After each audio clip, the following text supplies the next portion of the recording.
आज के वीडियो में हम नेक्स्ट उदाहरणों को बता रहे हैं। कल तक हमने 14 उदाहरण तक बताया था। आज 15 से शुरू कर रहे हैं। उदाहरण नंबर 15 के अनुसार सिद्ध कीजिए कि ये सारणी दिया हुआ है, बराबर में लाना है twice a plus B plus C का होल क्यूब। जनरली हमें 3 या तृतीय क्रम का ही सारणिक प्राप्त होता है।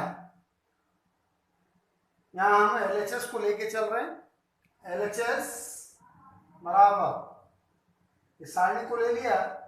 अब देखना क्या होता है।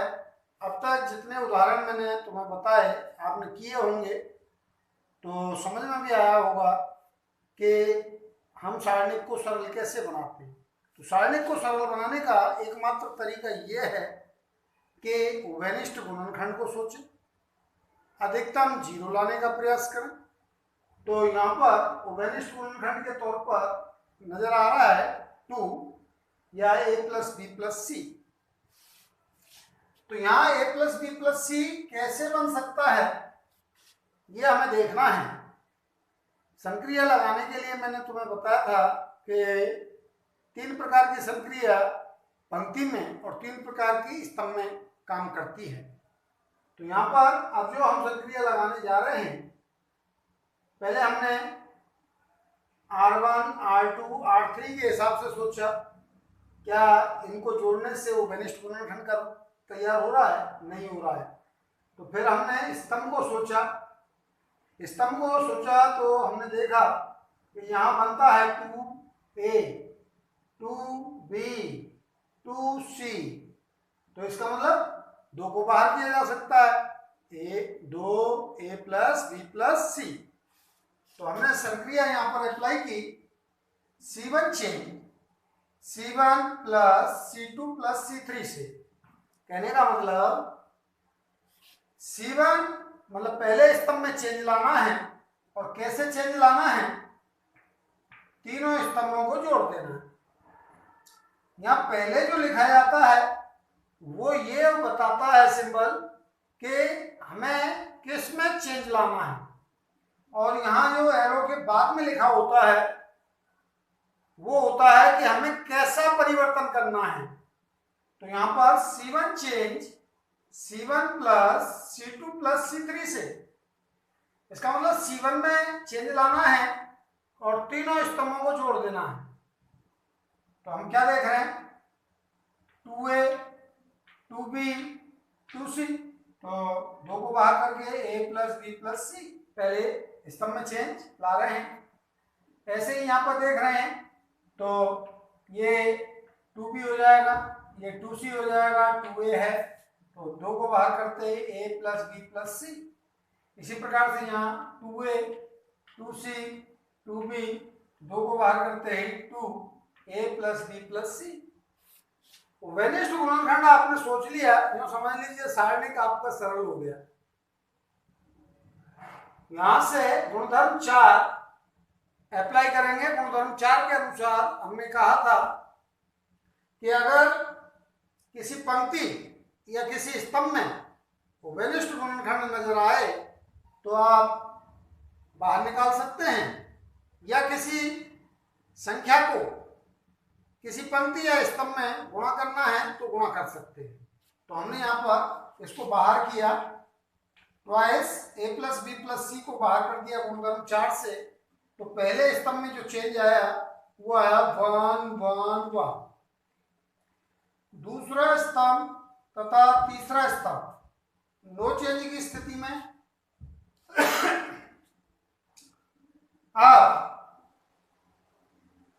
उभयनिष्ठ गुणनखंड तो जैसे हमने सोच ही लिया। अब देखिए 0 आने के लिए तैयार है। ध्यान से देखें, ये R1, ये R2, ये R3। R2 में से R1 को माइनस करें, R1 में परिवर्तन लाएं R2 में, और इसी प्रकार से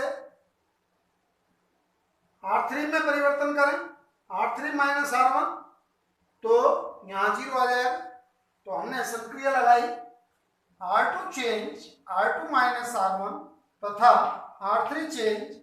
R3 माइनस R1 ट्वाइस ए प्लस बी प्लस सी। ये गुणनखंड तो हमारा पहले से ही बाहर, संक्रिया हमें सारणिक में देखनी है, तो पहली पंक्ति में नो चेंज 1ab। अब देखिए 1 माइनस 1 0, ऐसे ही यहाँ पे देखेंगे तो b plus C plus 2a minus A, तो क्या रहा a plus B plus C, b minus B क्या रहा 0। इसी प्रकार से R3 के लिए जब हम अप्लाई कर रहे हैं तो 1 माइनस 1 0, a माइनस ए 0, और यहाँ जैसे ही घटाएंगे तो c प्लस ए प्लस बी, तो मैंने इसे लिख दिया a प्लस बी प्लस सी।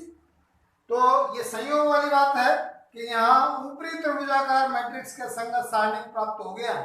इसका मतलब हमने गुणधर्म 9 अप्लाई कर दिया।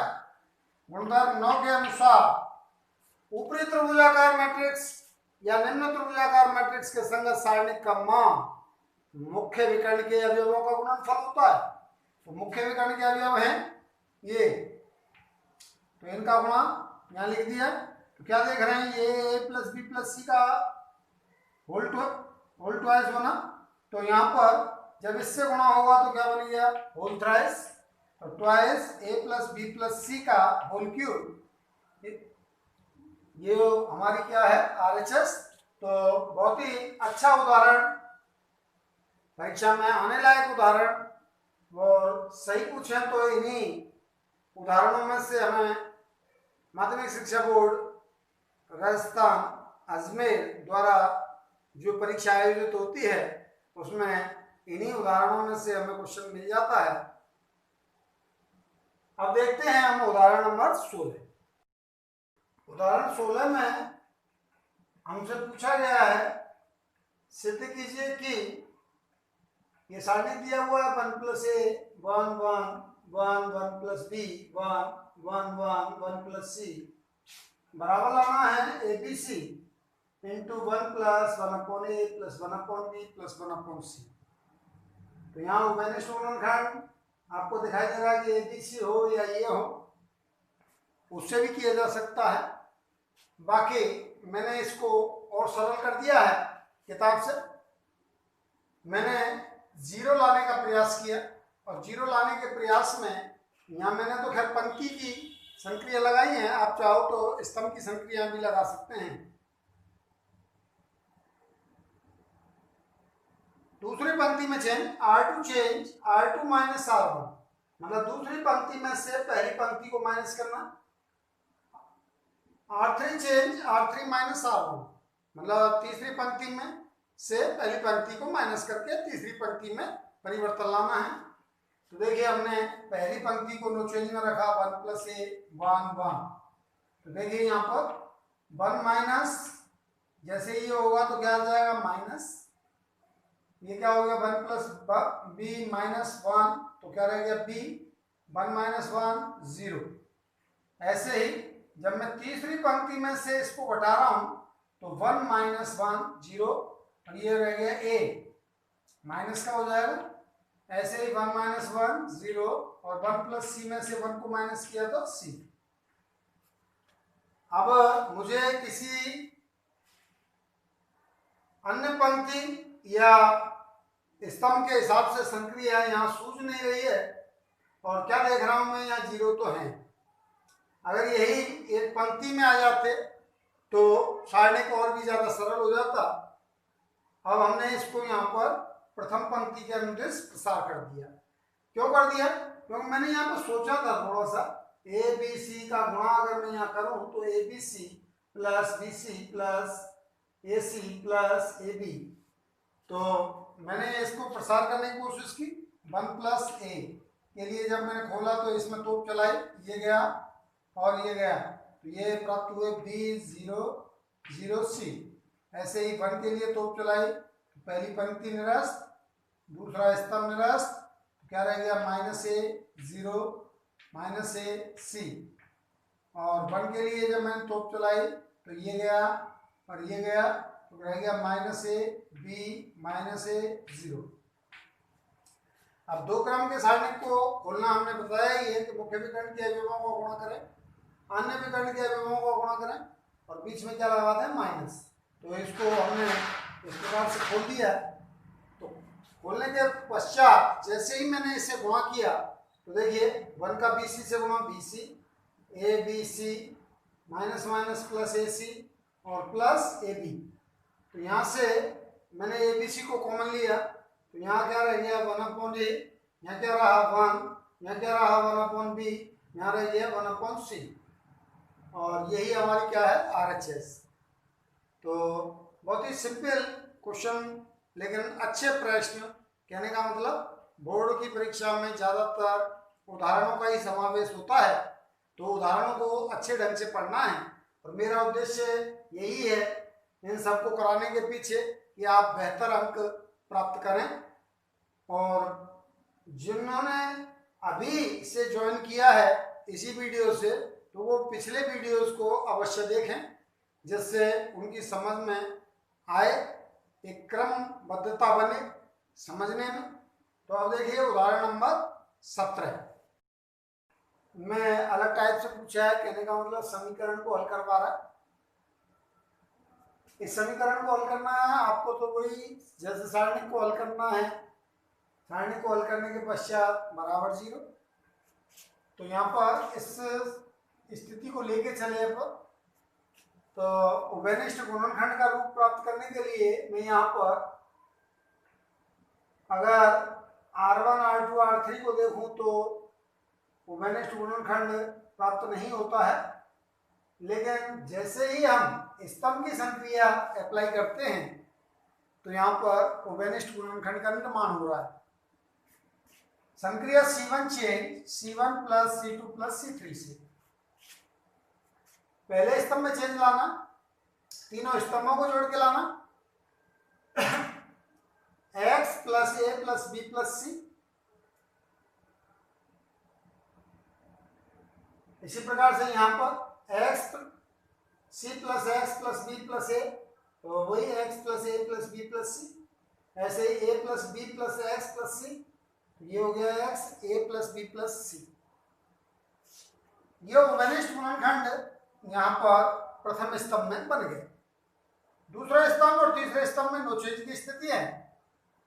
अब यहाँ पर हमने गुणधर्म 4 अप्लाई किया और इस उभयनिष्ठ गुणनखंड को बाहर किया। यहाँ पहला स्तंभ बन गया 1 1 1। अब 0 लाना बहुत ही सरल काम है। R2 माइनस R1 करें और R3 माइनस R1 करें तो 2 0 आपको यहाँ पर प्राप्त हो जाएंगे। ऐसा मत कर देना कि तीनों संक्रियाओं को लगा दो कि यहाँ 0 0 0, तो सारणी का मान ही 0। तो किसी एक पंक्ति या किसी एक स्तंभ के द्वारा हम अन्य पंक्ति या स्तंभों में परिवर्तन ला सकते हैं। तो यहाँ पर हमने संक्रिया अप्लाई की है R2 change R2 minus R1 और R3 change R3 minus R1। जैसा मैं समझा रहा था 1 minus 1 0, x plus b minus b, तो क्या रह गया x, a माइनस c। अब तीसरी पंक्ति में चेंज लाएंगे 1 minus 1 0, b minus b 0, x plus c minus c, तो x। तो यहाँ पर संयोग से यह ऊपरी त्रिभुजाकार मैट्रिक्स के संगत सारणी प्राप्त हो गया। तो हम यहाँ पर गुणधर्म 9 अप्लाई कर सकते हैं। गुणधर्म 9 अप्लाई किया, मुख्य विकर्ण के अवयवों का गुणनफल ही इस सारणी का मान होगा। तो 1 इंटू एक्स, तो ये हुआ x square, x plus a plus b plus c बराबर 0। तो इसका मतलब दो गुणनखंडों का गुणन 0 के बराबर है। तो 10वीं क्लास से हम जानते हैं कि प्रत्येक गुणनखंड को 0 के बराबर ले चले। तो एक कंडीशन तो ये बनी, या तो x स्क्वायर बराबर 0 तो x बराबर 0। दूसरी स्थिति x plus a plus b plus c बराबर 0, तो x बराबर हो गया minus a plus b plus c। तो इस समीकरण के दो हल होंगे, x बराबर 0 और x बराबर minus a plus b plus c। तो आज के इस वीडियो में मैं यहीं तक रख रहा हूँ। कल शेष सारे उदाहरणों को अगले वीडियो में रखूँगा। धन्यवाद।